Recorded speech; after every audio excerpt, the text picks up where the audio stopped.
வணக்கம். Welcome to மகிழ் foods. உடம்பு ரொம்ப வனப்பா இருக்கணும், மினுமினுப்பா இருக்கணும் அப்படின்னு சொல்லிட்டு நெறைய மருத்துவ குணங்கள் கொண்ட பொருட்கள தேடி போறோம். நெறைய பேர் தங்க பஸ்பம்லாம் வாங்கி சாப்பிடுவாங்கங்க. மேனி அழகுக்கு தங்க பஸ்பம் வாங்கி சாப்பிடுங்க அப்படின்னு சொல்லுவாங்க. இப்ப அந்த வனப்ப வந்து நம்ம சிம்பிளா தேடி போகலாங்க.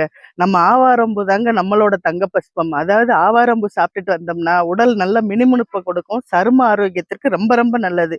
இது தெரியாம பெரிய பெரிய பொருட்கள்லாம் நம்ம வாங்கி சாப்பிட்டுட்டு இருக்கோம். கை கெட்டினத விட்டுர்றோம். மத்தத வாங்கி சாப்பிடுறோம். அப்படியெல்லாம் பண்ணாதீங்கங்க. ஆவாரம்பூ நம்மளுக்கு அழகா கிடைக்கும். அத வாங்கி ஒரு டீயாவோ, இல்ல அ ஆவாரம்பூவ தோசை இந்த மாரிலாம் நெறைய செஞ்சு சாப்பிடலாம். இப்ப பார்த்தீங்கன்னா, ஆவாரம்பூல நம்ம சப்பாத்தி மாவு வச்சிருக்கோம். அத வாரத்துல ஒரு 2 நாளோ, 3 நாளோ யூஸ் பண்ணிட்டு வந்தீங்கன்னா, சரும பாதுகாப்புக்கு ரொம்ப நல்லது. சுகர் பேஷண்ட்டுக்கு இது ரொம்ப ரொம்ப நல்லதுங்க. ஆரோக்கியமான உணவு எடுத்துட்டு வரும்போது, நம்ம மேனியும் அழகா இருக்குங்க. உங்களுக்கும் இந்த ப்ராடக்ட் வேணும்னா, கீழ கான்டாக்ட் நம்பர் குடுத்திருக்கேன். ஆர்டர் பண்ணி வாங்கிக்கலாம். என்றும் உங்கள் ஆரோக்கியத்தில் மகிழ் ஃபுட்ஸ். நன்றி, வணக்கம்.